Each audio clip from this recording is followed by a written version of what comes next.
Hello, welcome to Catalyx. കഴിഞ്ഞ വീഡിയോയിൽ നമ്മൾ ഡിസ്കസ് ചെയ്തത് ഇൻട്രൊഡക്ടറി എക്കണോമിക്സ് ഫസ്റ്റ് എന്ന പേപ്പറിലെ ആദ്യത്തെ മൊഡ്യൂളിൻ്റെ ഏതാനും ഭാഗങ്ങളാണ്. എക്കണോമിക്സ് എന്ന വാക്കിൻ്റെ മീനിങ് എന്താണ്, അതേപോലെ എക്കണോമിക്സ് എവിടെ നിന്നാണ് ഒറിജിനേറ്റ് ചെയ്തത്, അതായത് എക്കണോമിക്സ് എന്ന വാക്ക് എവിടെ നിന്ന് ഒറിജിനേറ്റ് ചെയ്തു, ഉദ്ഭവിച്ചു തുടങ്ങിയ കാര്യങ്ങളാണ് കഴിഞ്ഞ വീഡിയോയിൽ നമ്മൾ ഡിസ്കസ് ചെയ്തത്. എന്നാൽ ഈ വീഡിയോയിൽ നമ്മൾ ഡിസ്കസ് ചെയ്യുന്നത് എക്കണോമിക്സിൻ്റെ ഡെഫിനിഷൻ എന്താണ്, അതായത് എക്കണോമിക്സിൻ്റെ നിർവചനം എന്താണ്. ഇത് വളരെ പ്രധാനപ്പെട്ട ടോപ്പിക്കാണ്. ഈ വീഡിയോ നിങ്ങൾക്ക് ഇഷ്ടമായാൽ ലൈക്ക് ചെയ്യുക, ഈ ചാനൽ നിങ്ങൾ സബ്സ്ക്രൈബ് ചെയ്യുക, നിങ്ങളിത് ഷെയർ ചെയ്യുക, അതേപോലെ നിങ്ങളുടെ അഭിപ്രായങ്ങൾ കമൻറ്റ് ചെയ്യുക. ഈ വീഡിയോയിൽ നമ്മൾ ഡിസ്കസ് ചെയ്യുന്നത് ഡെഫിനിഷൻ ഓഫ് എക്കണോമിക്സ്. നിങ്ങൾക്ക് ഈ ഭാഗത്തിൽ നിന്ന് ക്വസ്റ്റ്യൻ വരുന്നത് ഡയറക്റ്റ് ആയിരിക്കാം.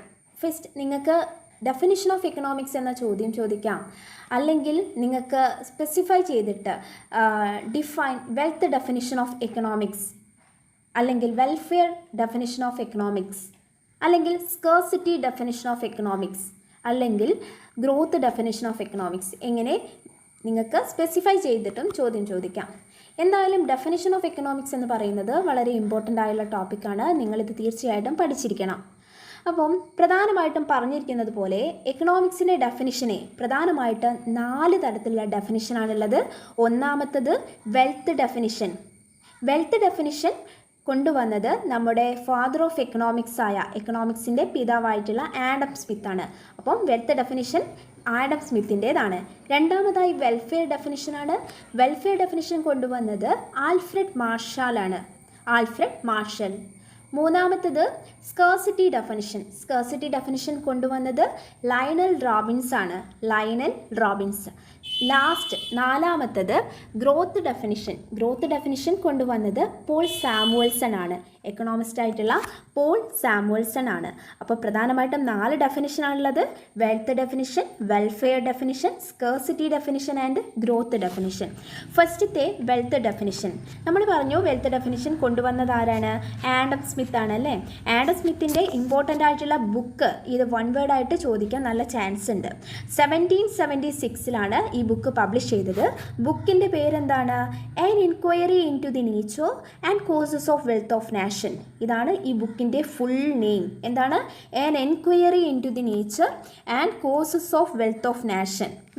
അതായത് നമ്മൾ മലയാളത്തിൽ പറയുകയാണെങ്കിൽ രാഷ്ട്രങ്ങളുടെ സമ്പത്തിൻ്റെ സ്വഭാവത്തെയും കാരണങ്ങളെയും കുറിച്ചുള്ള അന്വേഷണം എന്ന ബുക്ക്. ഇതിന് ചുരുക്കത്തിൽ നമുക്ക് വെൽത്ത് ഓഫ് നാഷൻ എന്നാണ് പോപ്പുലർലി ഇത് അറിയപ്പെടുന്നത്. So this book is popularly known as wealth of nation. ഇത് 2 പേരിലും ചോദിക്കാൻ ചാൻസ് ഉണ്ട്. ഒന്നെങ്കിൽ വെൽത്ത് ഓഫ് നാഷൻ, അല്ലെങ്കിൽ an enquiry into the nature and causes of wealth of nation. ഈ 2 പേരിലും അറിയപ്പെടുന്നത് സെയിം ബുക്ക് തന്നെയാണ്. ഇറ്റ് ഈസ് റിട്ടൺ ബൈ ആരാണ് എഴുതിയത്? ആഡം സ്മിത്ത് ആണ്. എപ്പോഴാണ് ഇത് പബ്ലിഷ് ചെയ്തത്? 1776 പബ്ലിഷ് ചെയ്തത്. So here economics termed as science of wealth. അതായത് ആഡം സ്മിത്ത് എക്കണോമിക്സിനെ വിളിച്ചിരുന്നത് സയൻസ് ഓഫ് വെൽത്ത് എന്നാണ്. അതായത് സമ്പത്തിനെ കുറിച്ചുള്ള ശാസ്ത്രം എന്നാണ് എക്കണോമിക്സിനെ ആര് വിളിച്ചത്?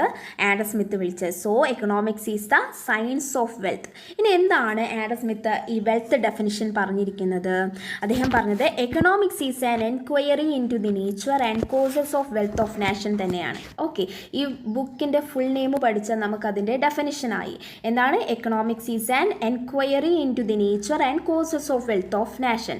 അതായത് രാഷ്ട്രങ്ങളുടെ സമ്പത്തിൻ്റെ സ്വഭാവത്തെയും കാരണങ്ങളെയും കുറിച്ചുള്ള അന്വേഷണമാണ് എക്കണോമിക്സ് എന്നാണ് ആര് പറഞ്ഞിരിക്കുന്നത്? Adam Smith. അതായത് രാഷ്ട്രങ്ങളുടെ സമ്പത്തിൻ്റെ സ്വഭാവത്തെയും വെൽത്തിൻ്റെ സ്വഭാവത്തെയും അതിൻ്റെ കാരണങ്ങളെയും കുറിച്ചുള്ള അന്വേഷണമാണ് എക്കണോമിക്സ്, അതായത് സാമ്പത്തിക ശാസ്ത്രം എന്നാണ് ആഡം സ്മിത്ത് പറഞ്ഞിരിക്കുന്നത്. അപ്പോൾ ഇത്രയേ ഉള്ളൂ നമ്മുടെ വെൽത്ത് ഡെഫിനിഷൻ. വെൽത്ത് ഡെഫിനിഷൻ്റെ നമ്മൾ എഴുതുമ്പോൾ ശ്രദ്ധിക്കേണ്ട കാര്യം, വെൽത്ത് ഡെഫിനിഷൻ കൊണ്ടുവന്നത് ആഡം സ്മിത്ത് ആണ്. അദ്ദേഹത്തിൻ്റെ famous book wealth of nation എന്നാണ്. ഫുൾ നെയിം എന്താണ് ആ ബുക്കിൻ്റെ പേര്? An enquiry into the nature and causes of wealth of nation ആണ്. പബ്ലിഷ് ചെയ്തത് 1776. പിന്നെ എക്കണോമിക്സിനെ എന്താണ് വിളിച്ചിരുന്നത്? സയൻസ് ഓഫ് വെൽത്ത് എന്നാണ് വിളിച്ചിരുന്നത്. ഡെഫിനിഷൻ എന്താണ്? Economics is an enquiry into the nature and causes of wealth of nation. രാഷ്ട്രങ്ങളുടെ സമ്പത്തിൻ്റെ സ്വഭാവത്തെയും കാരണങ്ങളെയും കുറിച്ചുള്ള അന്വേഷണമാണ് എക്കണോമിക്സ് എന്നാണ് പറഞ്ഞിരിക്കുന്നത്. ഇനി രണ്ടാമത്തെ ഡെഫിനിഷനാണ് വെൽഫെയർ ഡെഫിനിഷൻ. രണ്ടാമത്തതാണ് വെൽഫെയർ ഡെഫിനിഷൻ. ഇത് ആരാണ് കൊണ്ടുവന്നത്? ആൽഫ്രഡ് മാർഷൽ ആണ് കൊണ്ടുവന്നത്. ആൽഫ്രഡ് മാർഷൽ പ്രോമിനൻ്റ് ആയിട്ടുള്ള ഒരു എക്കണോമിസ്റ്റാണ്. അദ്ദേഹത്തിൻ്റെ ബുക്കാണ് പ്രിൻസിപ്പിൾസ് ഓഫ് എക്കണോമിക്സ്, അതായത് സാമ്പത്തിക ശാസ്ത്രത്തിൻ്റെ തത്വങ്ങൾ. നമ്മൾ ഈ ഒരു ബുക്കിൻ്റെ പേര് പ്രിൻസിപ്പിൾസ് ഓഫ് എക്കണോമിക്സ് ആണ്. ഇതെപ്പോഴാണ് പബ്ലിഷ് ചെയ്തത്?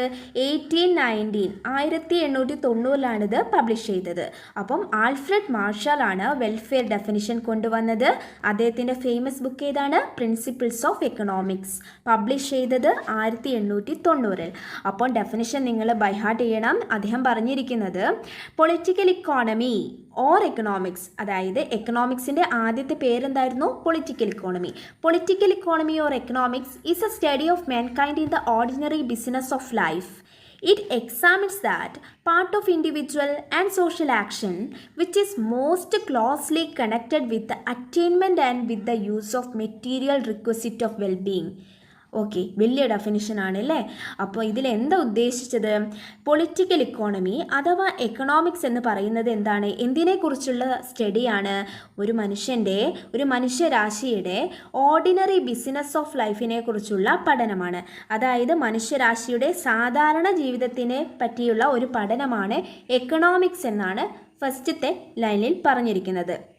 It examines that part of individual and social action which is most closely connected with the attainment and with the use of material requisite of well-being. ഇതിൽ എന്താണ് ഉദ്ദേശിച്ചത്? നമ്മുടെ വെൽബീയിങ്ങിന് വേണ്ടി, അതായത് ക്ഷേമത്തിന് വേണ്ടിയിട്ടുള്ള ഭൗതിക ആവശ്യങ്ങൾ നേടിയെടുക്കാനും അതിനുവേണ്ടി ഉപയോഗിക്കാനും വേണ്ടിയിട്ടുള്ള വ്യക്തിപരവും അതായത് ഇൻഡിവിജ്വലായിട്ട് വ്യക്തിപരവും സാമൂഹികപരവുമായിട്ടുള്ള പ്രവർത്തനത്തെ ഇത് പരിശോധിക്കുന്നു. ഓക്കെ, അപ്പോൾ ഈ ഡെഫിനിഷൻ എന്താ ഉദ്ദേശിച്ചത്? മാർഷൽ പറഞ്ഞിരിക്കുന്നത് എക്കണോമിക്സ് എന്ന് പറഞ്ഞാൽ എന്താണ്? മനുഷ്യരാശിയുടെ സാധാരണ ജീവിതത്തിൻ്റെ ഒരു പഠനമാണ് എക്കണോമിക്സ് അഥവാ സാമ്പത്തിക ശാസ്ത്രം അഥവാ പൊളിറ്റിക്കൽ ഇക്കോണമി എന്നൊക്കെ അറിയപ്പെടുന്നത്. അപ്പോൾ ഇതെന്തിനാ ഇവിടെ മാർഷൽ ഏറ്റവും കൂടുതൽ ഇമ്പോർട്ടൻസ് കൊടുത്തത്? വെൽബീയിങ്ങിന് വേണ്ടിയിട്ടാണ്, ക്ഷേമത്തിന് വേണ്ടിയിട്ടാണ് മാർഷൽ ഇമ്പോർട്ടൻസ് കൊടുത്തത് കേട്ടോ. അതായത് നമ്മൾ ഈ ക്ഷേമത്തിന് ആവശ്യമായിട്ടുള്ള ഭൗതിക ആവശ്യങ്ങൾ നേടിയെടുക്കാനും അത് ക്ഷേമത്തിന് വേണ്ടി നമ്മൾ ഉപയോഗിക്കാനും വേണ്ടിയിട്ടുള്ള വ്യക്തിപരവും അതേപോലെ സാമൂഹികപരവുമായുള്ള പ്രവർത്തനത്തിൻ്റെ പരിശോധിക്കുന്നതാണ് നമ്മുടെ എക്കണോമിക്സ് ചെയ്യുന്നത് എന്നാണ് ആൽഫ്രഡ് മാർഷൽ പറഞ്ഞിരിക്കുന്നത്. അപ്പോൾ ഇതിൻ്റെ ഭാഗമായിട്ട് കുറച്ച് ഇമ്പോർട്ടൻ്റ് ആയുള്ള ഫീച്ചേഴ്സും ഉണ്ട്. അപ്പോൾ വെൽഫെയർ ഡെഫിനിഷന് കുറച്ച് ഫീച്ചേഴ്സ് ഉണ്ട്, എന്തൊക്കെയാണെന്ന് നോക്കാം. ഒന്നാമതായി പറയുന്നത് economics is A study of human kind എന്ന് പറയുന്നുണ്ട്. അത് നമ്മൾ ഓൾറെഡി പറഞ്ഞതാണ്, മനുഷ്യരാശിയെക്കുറിച്ചുള്ള പഠനമാണ് എക്കണോമിക്സ് എന്ന് പറയുന്നുണ്ട്. രണ്ടാമത്തെ feature human life has several aspect, അതായത് നമ്മുടെ മനുഷ്യ ജീവിതത്തിന് ഒരുപാട് തലങ്ങളുണ്ട്. സോഷ്യലായിട്ട്, റിലീജിയസ്, എക്കണോമിക് ആൻഡ് പൊളിറ്റിക്കൽ അല്ലേ? സാമൂഹികപരമായിട്ടും റിലീജിയസ് അതായത് മതപരമായിട്ടും സാമ്പത്തികപരമായിട്ടും അല്ലെങ്കിൽ പൊളിറ്റിക്കലായിട്ടുള്ള രാഷ്ട്രീയപരമായിട്ടും അങ്ങനെ പലതരത്തിലുള്ള തലങ്ങളുണ്ട് നമ്മുടെ ഈ മനുഷ്യ ജീവിതത്തിന്, ഹ്യൂമൻ ലൈഫിന്. പക്ഷേ economics is concerned only with economic aspects of life. അതായത് എക്കണോമിക്സിൽ നമ്മൾ പഠിക്കുന്നത് എന്താണ്? നമ്മുടെ ലൈഫിലുള്ള സാമ്പത്തികപരമായിട്ടുള്ള കാര്യങ്ങളാണ് എക്കണോമിക്സിൽ പഠിക്കുന്നത്. അതാണ് രണ്ടാമത്തെ ഫീച്ചർ എന്ന് പറയുന്നത്. പിന്നെ ലാസ്റ്റ് ഫീച്ചർ എന്ന് പറയുന്നത് promotion of welfare is the ultimate goal. നമ്മൾ ഓൾറെഡി പറഞ്ഞിട്ടുണ്ട്, ഇവിടെ മാർഷൽ ഏറ്റവും കൂടുതൽ ഇമ്പോർട്ടൻസ് കൊടുക്കുന്നത് എന്തിനെയാണ്? നമ്മുടെ വെൽഫെയറിനെ പ്രൊമോട്ട് ചെയ്യുക, ക്ഷേമത്തിനാണ് ഇമ്പോർട്ടൻസ് കൊടുക്കുന്നത്.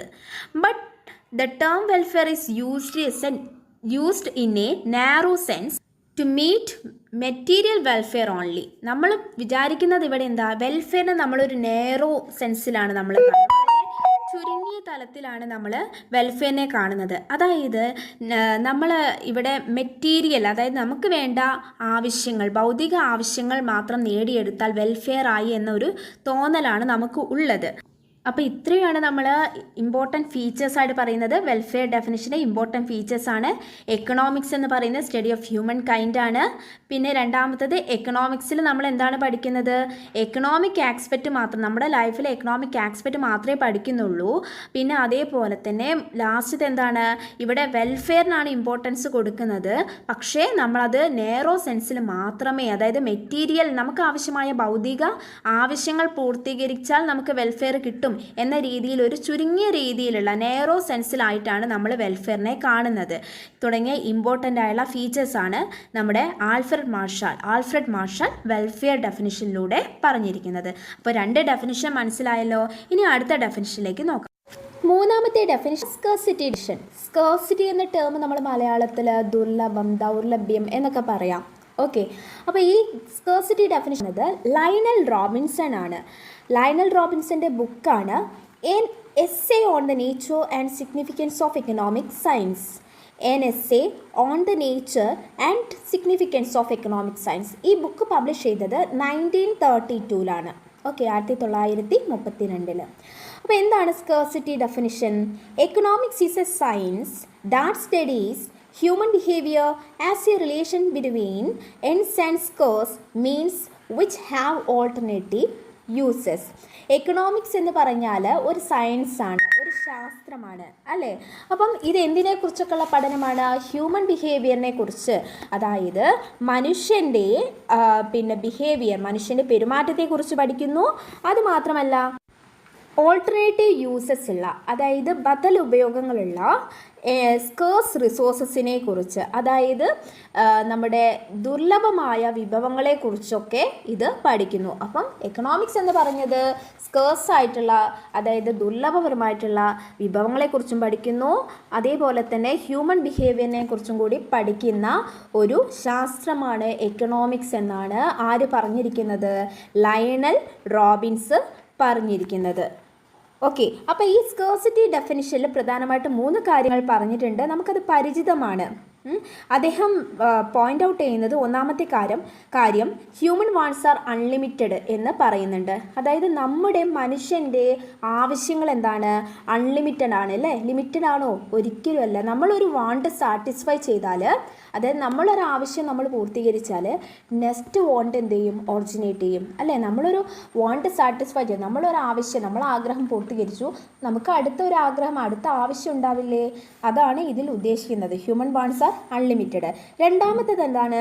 Scarcity of resources is a fundamental economic problems to any society. അതായത് ഏതൊരു സൊസൈറ്റിയുടെയും ഫണ്ടമെൻ്റൽ ആയിട്ടുള്ള എക്കണോമിക് പ്രോബ്ലം, പ്രധാനപ്പെട്ട സാമ്പത്തിക പ്രശ്നം എന്താണ്? സ്കേഴ്സിറ്റി ഓഫ് റിസോഴ്സസ് ആണ്. അതായത് നമ്മുടെ റിസോഴ്സസിൻ്റെ, വിഭവങ്ങളുടെ എന്താണ്? സ്കേഴ്സിറ്റിയാണ്, ദൗർലഭ്യമാണ് പ്രധാനമായിട്ടുള്ള ഒരു സൊസൈറ്റീൻ്റെ ഫണ്ടമെൻ്റൽ എക്കണോമിക് പ്രോബ്ലം എന്ന് പറഞ്ഞിരിക്കുന്നത്. മൂന്നാമത്തത് ഈ scarcest resources which have alternative uses.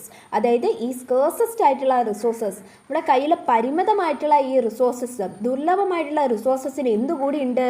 Alternative uses ഉണ്ട്. ഒരുപാട് തരത്തിലുള്ള ഉപയോഗങ്ങൾ കൂടി ഉണ്ട്. ഫോർ എക്സാമ്പിൾ, നമ്മൾ ദിവസവും യൂസ് ചെയ്യുന്ന വാട്ടറിൻ്റെ കാര്യം ഒന്ന് ആലോചിച്ച് നോക്കൂ. നിങ്ങൾക്ക് ഈ വാട്ടർ കൊണ്ട് എന്തൊക്കെ നമുക്ക് ഉപയോഗങ്ങളുണ്ട് അല്ലേ.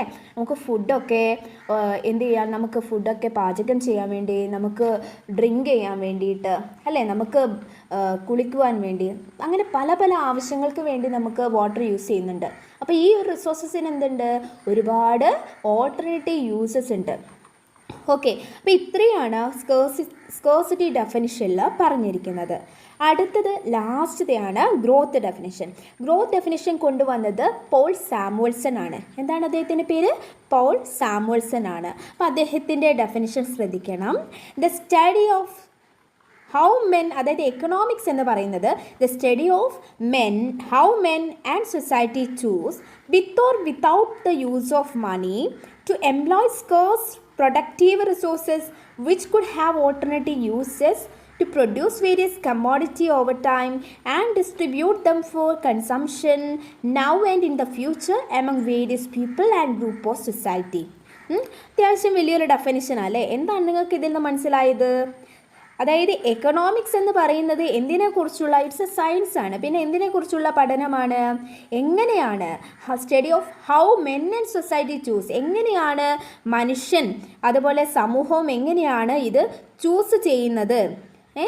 അപ്പോൾ എങ്ങനെയാണ് ഇത് തിരഞ്ഞെടുക്കുന്നത്, ചൂസ് ചെയ്യുന്നത്?